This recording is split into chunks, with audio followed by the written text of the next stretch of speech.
আসসালামু আলাইকুম, hello everyone. Budget 20,000 টাকার মধ্যে 20,000 টাকার মধ্যে অলরাউন্ডার একটা ফোন সিলেক্ট করতে চাই, কোনটা কিনলে ভালো হবে আশরাফ ভাই? আজকে আবারও টপ 5 স্মার্টফোন আন্ডার 20K 20,000 টাকার মধ্যে 5টা সেরা স্মার্টফোন নিয়ে কথা বলবো। কথা না বাড়াইয়া চলুন সামনে বাড়ি। আর যারা এখনও চ্যানেলটা সাবস্ক্রাইব করেন নাই তারা দ্রুত সাবস্ক্রাইব করে দেন, আর ভিডিওটা লাইক অথবা ডিসলাইক যে কোনো একটা কইরা দিয়েন। 1 নাম্বার সিরিয়ালে যে স্মার্টফোনটা নিয়ে কথা বলতে চাই সেটা হচ্ছে Realme C63 5G। 6.67 ইঞ্চের IPS LCD panel আছে, 120 Hz রিফ্রেশ রেট আছে। র্যাম এবং স্টোরেজের কথা বলতে গেলে এই ফোনটা 3টা বেস ভ্যারিয়েন্টে পাওয়া যাবে। একটা হচ্ছে 4 128, 6 128 এবং 8 128। প্রসেসর হিসাবে আছে MediaTek Dimensity 6300। ক্যামেরা সেকশনে আছে 50 মেগাপিক্সেলের প্রাইমারি সেন্সর, 2 মেগাপিক্সেলের ডেপথ সেন্সর এবং 8 মেগাপিক্সেলের একটা ফ্রন্ট ফেসিং তথা সেলফি ক্যামেরা। 5000 mAh ব্যাটারির সাথে 15 ওয়াটের একটা চার্জার থাকবে। আজকের লিস্টের 2 নম্বর সিরিয়ালে যে স্মার্টফোনটা নিয়ে কথা বলতে চাই সেটা হচ্ছে Walton Xenon X21। 6.8 ইঞ্চের IPS LCD panel আছে, 120 Hz রিফ্রেশ রেট আছে।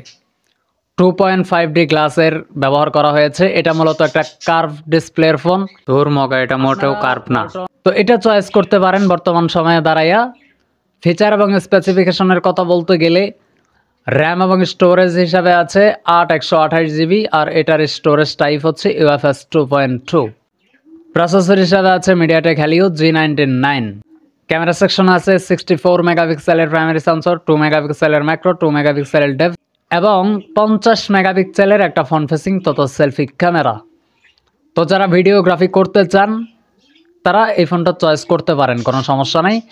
ক্যামেরা সবগুলোই ভালো আছে। তবে এখানে একটা ওই যে S8 মিনিতে আমরা দেখছিলাম যে 8 মেগাপিক্সেলের একটা আলট্রা ওয়াইড শুটার মনে হয় দেওয়া ছিল, নাকি 5 মেগাপিক্সেল যে কোনো একটা দেওয়া ছিল।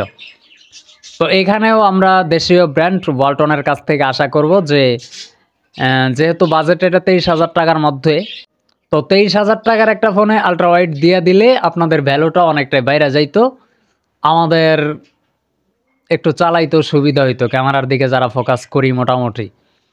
কিন্তু এই বাজেটে একটা ফোন আমি কিনতে চাই, তো তাদের জন্য অনেকটাই উপকার হইতো। তো ওয়ালটনের এই বিষয়টা খেয়াল রাখাই উচিত ছিল।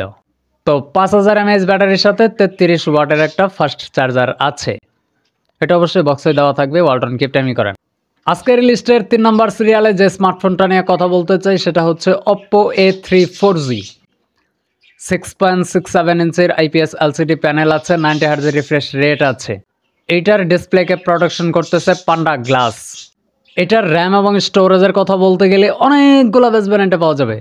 একটা হচ্ছে 4 128, আর একটা হচ্ছে 6 128, 6 256, 8 128 এবং 8 256GB।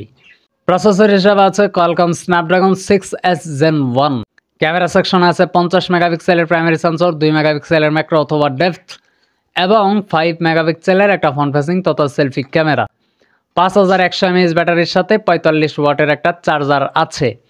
এই বাজেটের মধ্যে অপ্পোর আরও কয়েকটা ডিভাইস আছে যেগুলো চয়েস করলেও ভালো হবে। প্রসেসর দেখলাম সবগুলোতেই ভালো আছে, চিপসেট ভালো আছে, ক্যামেরা সেকশনেও মোটামুটি ভালোই ফোকাস করা হয়েছে। তো এতগুলা তো আর টাইনে আনা সম্ভব না। Oppo A3X 5G ওইটা দেখতে পারেন। আরেকটা হচ্ছে Oppo K12X। এই দুইটা স্মার্টফোন এটার পাশাপাশি আমি রেখে গেলাম ভিডিওতে, এই দুইটা দেখে নিতে পারেন। 4 নম্বর সিরিয়ালে যে স্মার্টফোনটা নিয়ে কথা বলতে চাই সেটা হচ্ছে স্যামসাং A16। A16 কিন্তু দুইটা আছে। তো A16-এর দুইটা ডিজাইনেই পাওয়া যায়। তো রেয়ার প্যানেলে যদিও ডিজাইন একই, কিন্তু সামনের দিকে একটু পার্থক্য আছে। তো আমি যেটার কথা এখন বলতেছি সেটা নাক বোচানো ওয়াটার ড্রপ নস। এইটার কারণে হয়তো বা অনেকেরই ভালো নাও লাগতে পারে। তো আবার ওইটার দিকে যে আমি তাকাবো, আজকের বাজেট যেহেতু 20,000 টাকার মধ্যে, তো আমি ওইটার দিকে ইচ্ছা থাকা সত্ত্বেও যেতে পারিনি। তো 6.7 ইঞ্চের সুপার অ্যামোলেড প্যানেল আছে, 90 Hz রিফ্রেশ রেট আছে। র্যাম এবং স্টোরেজের কথা বলতে গেলে 4 128 এবং 6 256GB বেস ভ্যারিয়েন্ট এটা পাওয়া যাবে। ক্যামেরা সেকশনে আছে 50 মেগাপিক্সেলের প্রাইমারি সেন্সর, 5 মেগাপিক্সেলের আলট্রা ওয়াইড শুটার, 2 মেগাপিক্সেলের ম্যাক্রো এবং 13 মেগাপিক্সেলের একটা ফ্রন্ট ফেসিং তথা সেলফি ক্যামেরা। 5000 mAh ব্যাটারির সাথে 25 ওয়াটের একটা চার্জার আছে। আজকের লিস্টের 5 নম্বর সিরিয়ালে যে স্মার্টফোনটা নিয়ে কথা বলতে চাই সেটা হচ্ছে টেকনো স্পার্ক 20 প্রো। বাজেট 20,000 টাকা, এটা বাদ যাবে এটা তো হতেই পারে না। এটার ফুল রিভিউ আমাদের চ্যানেলে দেওয়া আছে, ওটা দেখে নেবেন, তাহলে ফুল আইডিয়া পেয়ে যাবেন যে আসলে ফোনটা ওভারঅল কেমন। 6.78 ইঞ্চের IPS LCD প্যানেল আছে, 120 Hz রিফ্রেশ রেট আছে। র্যাম এবং স্টোরেজের কথা বলতে গেলে 8GB র্যাম এবং 256GB স্টোরেজ আছে। প্রসেসর হিসাবে আছে মিডিয়াটেক হেলিও G99। ক্যামেরা সেকশনে আছে 108 মেগাপিক্সেলের প্রাইমারি সেন্সর, 2 মেগাপিক্সেলের ডেপথ, 2 মেগাপিক্সেলের ম্যাক্রো এবং 32 মেগাপিক্সেলের একটা ফ্রন্ট ফেসিং তথা সেলফি ক্যামেরা।